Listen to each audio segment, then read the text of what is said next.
right, welcome to our last live all East Side meeting. Guys, you made it. It's the very last one, hopefully forever, right? Hopefully we'll be back. Woo! All right, we are ending it in the 2000s, stepping it up to closer to our time. So our little facts about the 2000s. Shockingly, the world did not end at Y2K.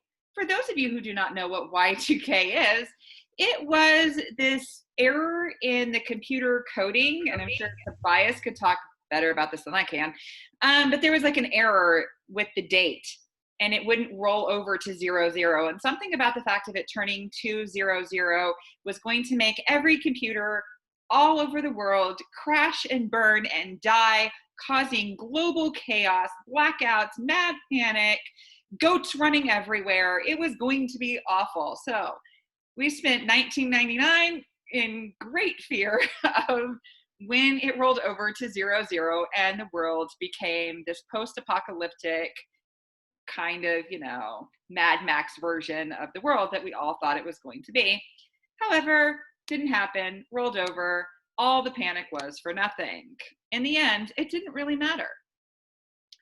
Unfortunately, the airplanes got hijacked and the World Trade Center happened September 11th of 2001.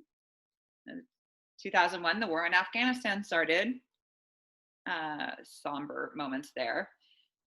Also, 2001, the Apple computer unveils the first iPod. Woohoo! Yay for that. Space shuttle broke apart upon re-entry, killing 7 astronauts. That was a big deal that happened then. We had the largest earthquake on record. It was a 9.3. It created a giant tsunami from South Asia. It left 230,000 people died from this. The largest one ever. For our Twilight fans, we get Twilight. Yay. So happy. Sorry, I was choking. Hurricane Katrina happened, right? It was the coastline hurricane that hit Louisiana. J.K. Rowling also came out with the final installment of Harry Potter in 2007. Senator Barack Obama was elected president November 4th of 2008. In 2009, Nickelodeon celebrates its 10th anniversary of SpongeBob SquarePants. And on June 25th of 2009, we had the passing of Michael Jackson. A little quick comparison I found that I thought was kind of interesting, that I think represents a lot of 2000s and what happened here.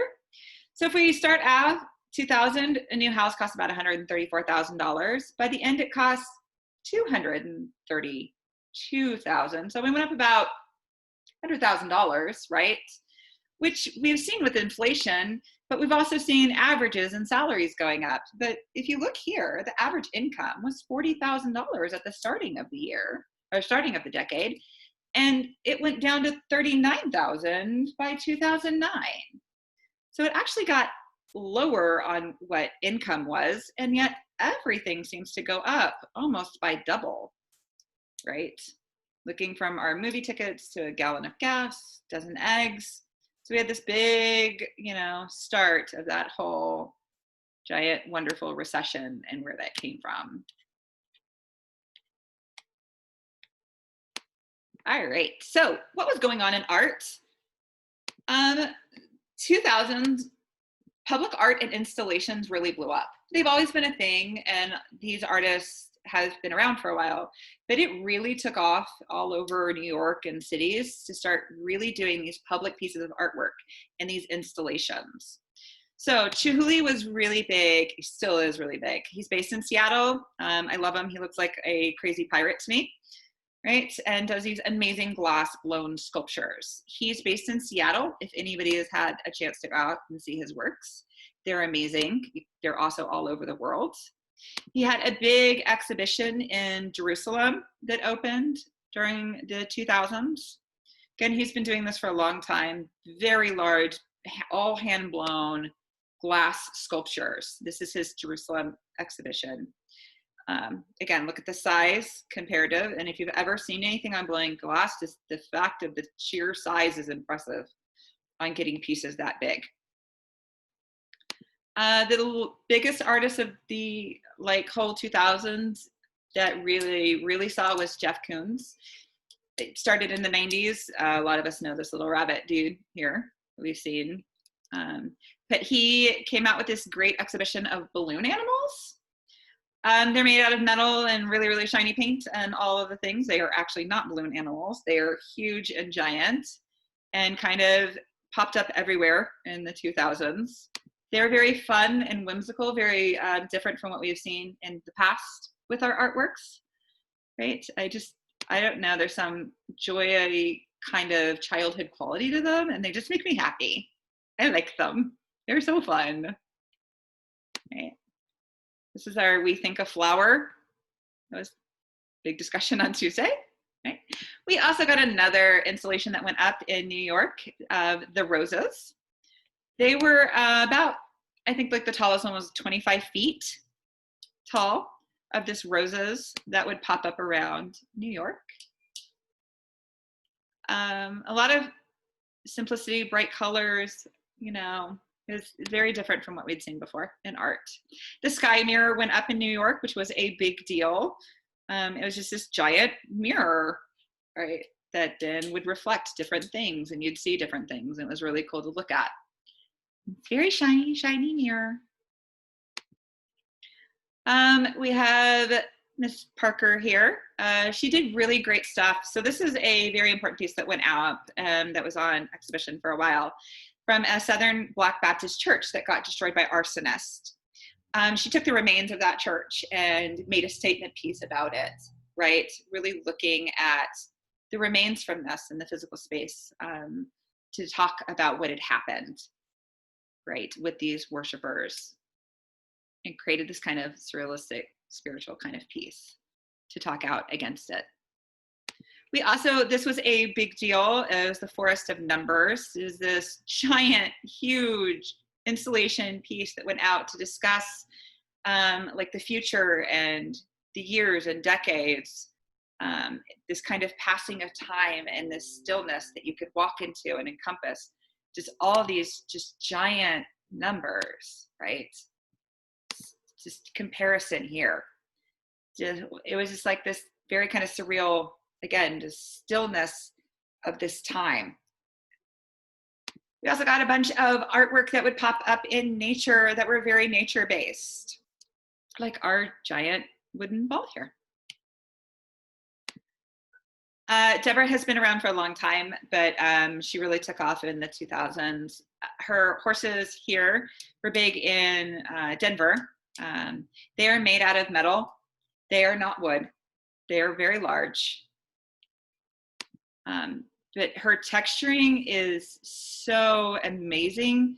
It looks like wood, looks like driftwood. Again, complete just metal. Other little statues that popped out here. Again, simplistic, kind of, you know, more fun in nature, more whimsical kind of artwork. And to end it off, my students had to make their own kind of installation art and make it look large and like it is part of the whole movement. So here are some of my students' artworks that we've gotten. Right, it's a little fun.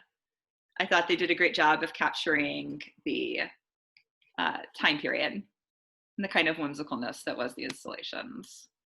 So that is art in the 2000s that we're gonna review. That's a wrap for me, guys.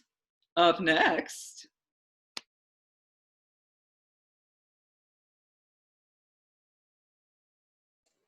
Ronnie, you can go. Okie dokie. I loved the one with the numbers coming down. That was so cool. I loved those. Those were great. And most of those I had never even seen before. Really? They were really neat. Anyway, so welcome to the 2000s, y'all. I for this decade, at the end, I'll kind of talk a little bit about some of the trends, but because from really the 90s till now, fashion has changed a lot as far as how we use it and, kind of its function, but yet our styles have remained pretty static and not really all that exciting. So I wanted to focus a little bit about fashion of the future. So I'm going to share my screen if it will let me. Oh, and it will. Yay. Okay. So basically, things have changed as far as how we show fashion and our body ideals and what we would think like a model should look like, with Photoshop and filters and social media. Really, anybody can be a style icon. Our body positivity movement and inclusivity has really expanded what we think of when we think of beauty. And so we've made a lot of strides in that sense, but yet we also, because I think of social media, and I'm sure you guys have had these discussions, people feel a lot more pressure to look a certain way. And I think that's, due to we're constantly barraged by images of what people are supposed to look like in order to be beautiful and to be popular. And so in some ways we've come really far, and in other ways we still have these really heightened impressions of what we're supposed to look like. So the power of Photoshop. This is the same girl, but which is reality and which has been photoshopped? It's really hard to tell. The same thing here, which is the real woman and which is the Photoshop? It doesn't really matter anymore. When it comes to images, they can be manipulated to the point where you might be, if you are on an online dating site, you might expect to see this girl and this is who shows up. Her mom, I guess. Everything old is new again. Modern designers are really doing a lot of just recycling of old concepts and revisiting past trends, but then giving it a little bit of twist. So if you take a look here, these are all modern designs within the last few years, but yet we go back to ancient Egypt, the ancient Greece, Mesopotamia, the Middle Ages, the French Revolution. We have, our 60s and our 80s. So really a lot of these designs are just being recycled. And so what does that do for innovation? As far as, is there anything that hasn't already been done? Or is everything just going to be a recycling? So the challenges for today's designers is that because of this body inclusivity and people of all ages, all sizes, all ethnicities, heights, weights, everything, they're wanting to look good, right? And so designers are trying to create outfits that work for a variety of people. And if you think about it, the people that spend the most money on clothing and accessories are women over the age of 50. So if you are a smart designer, you are going to be designing clothing for this woman, because those are the women with the most disposable income and who are spending the most money. However, most designers are only interested in designing for this woman. And so there is a movement by a lot of newer designers who are designing for all of these women.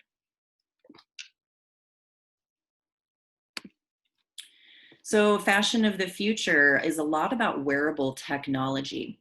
So taking this same outfit and making it work for lots of different kind of people.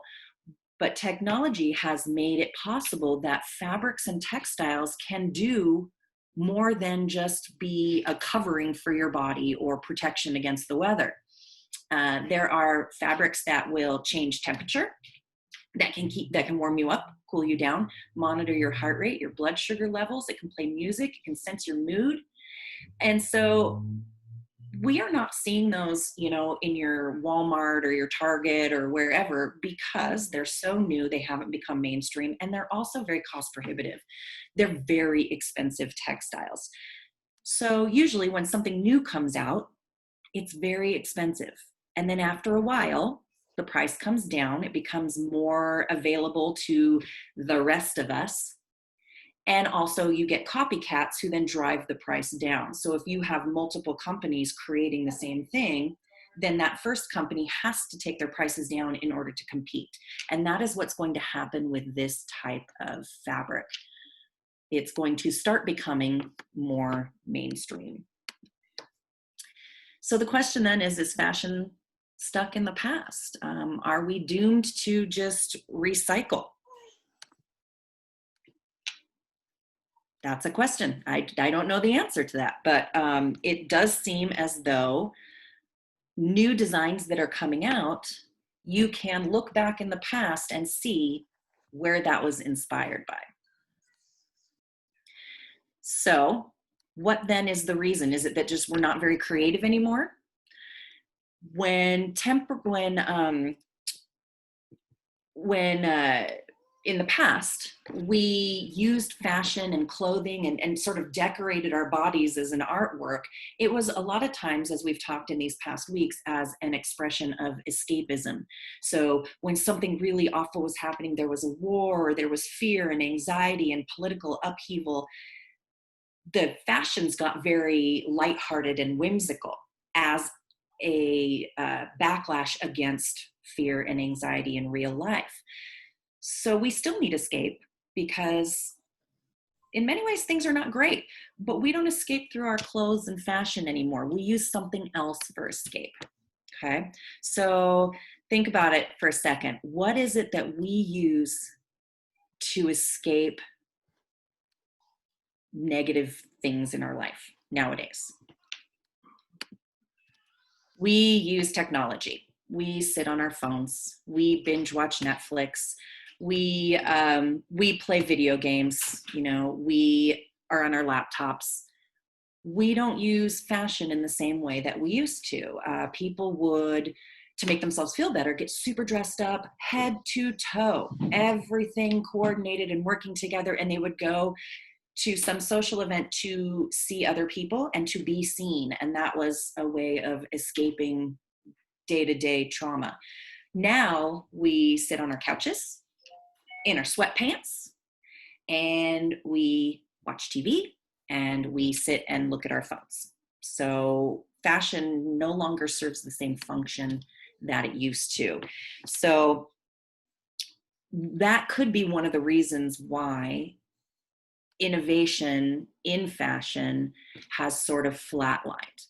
But that's not going to last very long, because I do believe the fashion of the future is going to be a very cool place. So this link is on the slideshow, which is in my Google Classroom, if anybody wants to take a longer look at it. I'm just going to scroll really slowly a little bit. There are some really cool, interesting looks. This is this is fashion as art, that conceptual art we talked about, I think in the 70s. Some pretty amazing textiles here. Obviously, this is not what you are going to be wearing walking down the street. But the shapes and the textures and the colors and the concepts are beautiful. I love this. Looks like tree bark on a birch tree or a poplar, whatever it is. Anyway, this link is on my slideshow, and so if you want to take a look at that, they're just gorgeous. I love them. And let's go back to here. Really quick look back at the early 2000s. Again, here is a link to a video. It's one of those Ms. Mojo countdown ones. But some of the really popular trends was bedazzling. Everything was covered in rhinestones. The Avril Lavigne skater chic, where she wore the really low slung pants, the tiny little like white tank tops with a necktie. Everybody had cargo pants, juicy couture tracksuits with juicy on the butt of those little velvet tracksuits. I bet y'all had a pair of Uggs. Low-rise jeans with crop tops. Guys had their tips frosted. I wonder if Tobias had his hair like that. I'm going to guess probably not. Thick blonde streaks on the girls. I had that look. Everybody wore Ed Hardy brand halter tops. And there were multiple lines of hip hop artists and rappers who created their own clothing lines, but the most popular were Sean John, Rocawear, and Apple Bottom. So these trends were the epitome of the 2000s. So thank you. Final thank you to the Ultimate Fashion History channel, the Today and Tomorrow, if you want to watch her video for yourself. I love those looks from the future, and I find them very inspiring, and it makes me want to get back into, you know, my sewing studio and start making some cool shapes and pieces. So there you have it. That's awesome. Yeah, Tobias, I like those. did you have frosted tips? When it was in the late 90s. So I didn't do the frosted tips. I did like bleached all over, and then I let it grow out. So it looks kind of like it, but you know. Do we have pictures of this, Tobias? I'm sure Chelsea does somewhere. I'm sure. Message. But anyway, so let me share my screen here. Mine should go fairly quickly. One of the main things that we see in the 2000s is not so much that all the genres are evolving and changing too much. There's a lot of growth that happens, but I wouldn't say that there's a lot of brand new innovation that takes place, kind of like the other art forms, similar.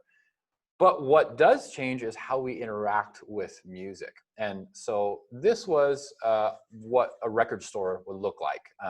Maybe some of these probably are more like vintage record stores, but in the 90s, you would go to a place like this if you were looking for older music, or you would go to a place like Sam Goody or Hastings. These places would have a lot of new music and some old music, some used music.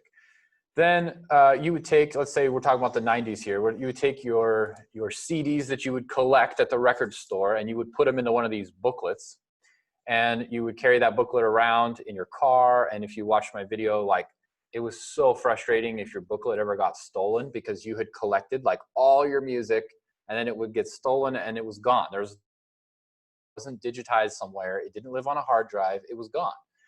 But I want to point out that purchasing music up until the 2000s was the only option to experience it.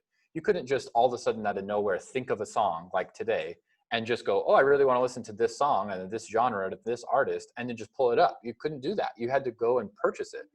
So what changed was the invention of the iPod.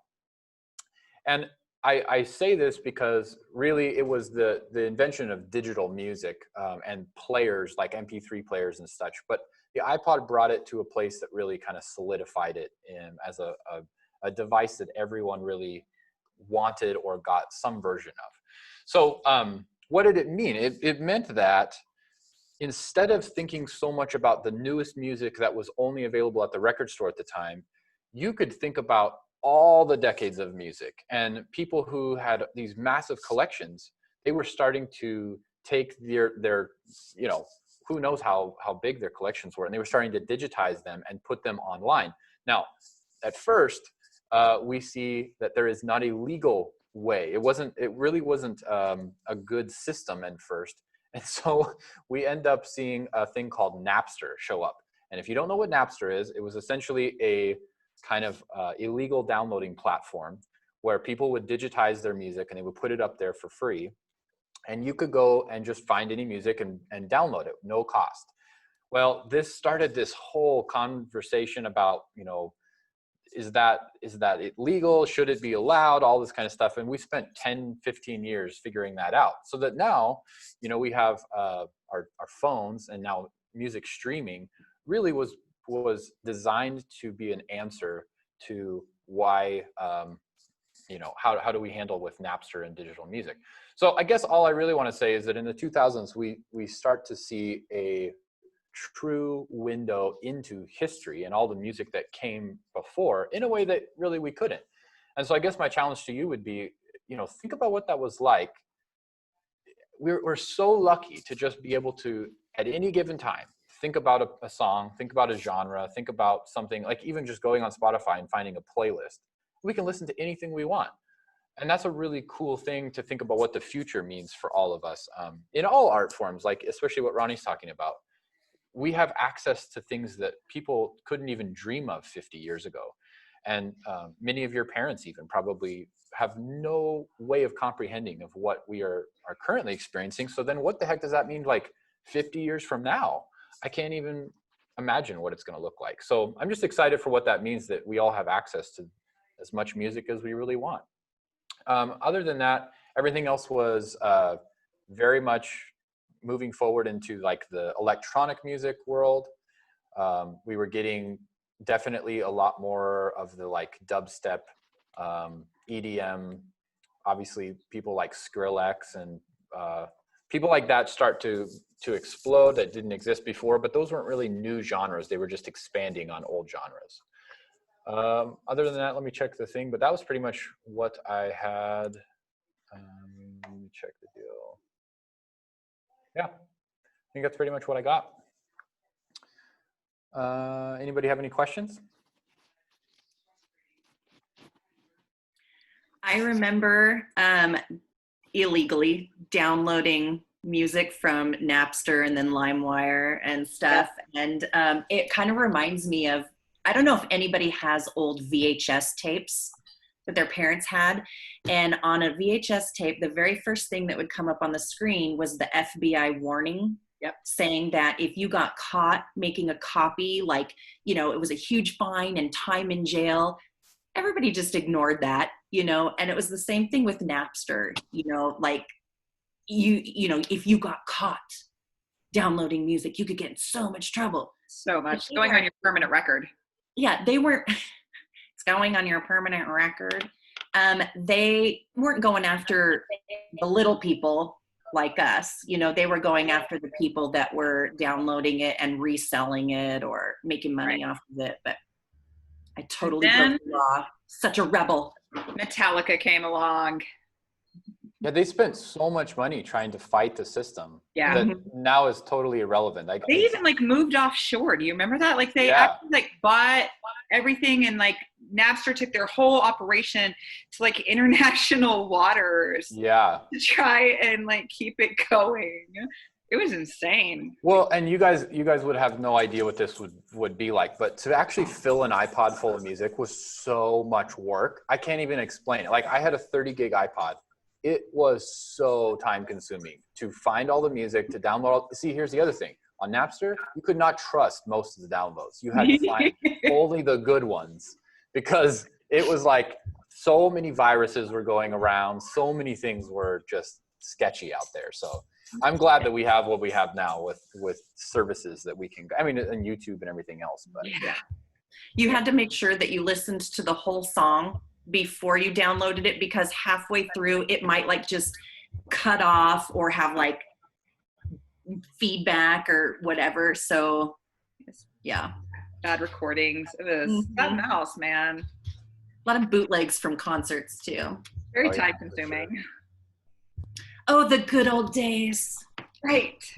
Can't tell you how many times I had to buy a Tori Amos CD because my CDs would get stolen out of my car. Oh my God. Right? Tori Amos. So many times I've bought that stupid Tori Amos album.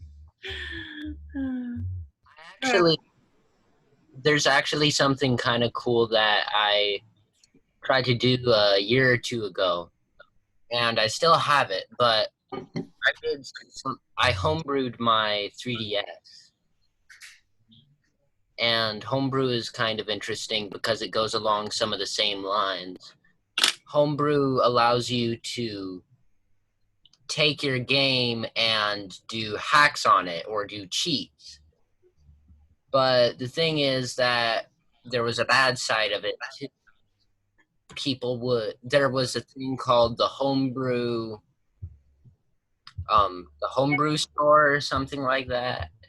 Anyways, they would have game titles up for download that were illegal because they were from the Nintendo eShop, which is the place that you're supposed to buy it, but it was for free. And it was just, they found the directory and hacked into it. Mm-hmm. Yeah. And Same thing with music and movies, and people trying to get stuff for free without paying for it, and understandably the artists and the creators would get super upset because they weren't making any money off of their work. Yeah, and I guess the last thing I would say is that what's everybody's talking about in the music industry now is that really, if you look at how much money people make by streaming services, it's so little that the only way to actually make money as an artist now is to play live shows, because that's the last place to make a living. And so like, for those of you that don't know this, if you have 1 million plays on Spotify in 1 year, Spotify will pay you around $4,000 for 1 million plays. That's the whole band, all the people involved in the producing of the record, everything. 1 million plays. So that's nothing. That's nothing. If you consider how much it was, how much you could make if you were selling the record, you're talking about 1 million plays or 1 million records sold would be like astronomically different than that. So it's going to be interesting to see what the future looks like trying to make a living as a digital artist, for sure. Wow. All right. Real quick, for any of my students, just a reminder that you have until next Friday, the 19th, to turn in work. Some of you have not turned in enough to pass my class. So do it. Get some stuff turned in. I am more concerned about your sketches. Please turn those in. I do not want to spend my summer or next fall reteaching this class. Yep. Yes, Alexis, you are good. For me. Same exact thing. Get your stuff in. Yep. You got a week and a day. You guys can do it. You just sit down and do it. All right. Well, thank you for coming to our, Art of the Decades. Oh, Chris, you want to take my class again? Oh, thanks, buddy. Chris, you in person can take it again with me. Do you really, really want it to eat up your Osiris time, Chris? Yeah. He'll miss me too much. Yeah. I'll put him in a room away from all of us and make him work. Tobias, like you're at the school. What? It seems like you're at the school right now. Yeah. Yep, I am. I have a meeting. Where Ronnie and I have got to dash off to. Yep. I'm headed there right now. Yep. All right. I'll see you guys later. Right. I'm going to get ready. Miss y'all. Love y'all. Bye, guys. Thanks for letting us meet you guys. Bye, guys. Do we have a crew meeting tomorrow, Rebecca? Yeah, I'll send out an email about all that. Okay, well, I won't be able to go to that. I was planning actually on doing a crew meeting, I think like Monday or Tuesday of next week. Okay, good. I would also not be able to make it to a crew meeting tomorrow, So I'm Rebecca. not having a crew meeting tomorrow. I Montana can make anything. Montana State is testing out their virtual Friday tours, Cool. and I'm registered for that, and it's tomorrow. That's exciting. No, I wanted to do it next week for a crew meeting as well. Okay. Mhm. All right. Bye, guys. Bye, everybody. Bye.